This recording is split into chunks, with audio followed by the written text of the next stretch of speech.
Limbdi Ahmedabad highway પર અકસ્માત સર્જાતા એક વ્યક્તિનું મોત નીપજ્યું। ત્યારે મળતી માહિતી મુજબ વાત કરવામાં આવે તો લીંબડી અમદાવાદ હાઈવે પર પાસે આવેલા પાણસીણાના પાટિયા નજીક ટ્રક અને કેમિકલ ભરેલા ટેન્કર વચ્ચે ધડાકાભેર અકસ્માત સર્જાયો હતો, જેમાં 2 લોકો ઈજાગ્રસ્ત બન્યા હતા। ત્યારે બંને ઈજાગ્રસ્તોને લીંબડી સિવિલ હોસ્પિટલ ખાતે ખસેડવામાં આવ્યા હતા, જેમાં સારવાર દરમિયાન એક વ્યક્તિનું મોત નીપજ્યું હતું અને એક વ્યક્તિના પગના ભાગે ગેરબોક્સ ઘૂસી જવા પામ્યું હતું। ત્યારે ગંભીર રીતે ઈજા પામેલાને સારવાર અર્થે અમદાવાદ સિવિલ હોસ્પિટલ ખાતે ખસેડવામાં આવ્યા હતા।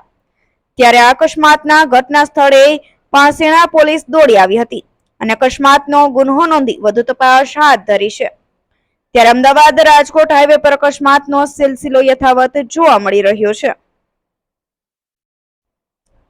કલ્પેશ વાઢેરનો report, Gujarat national TV news, Surendranagar.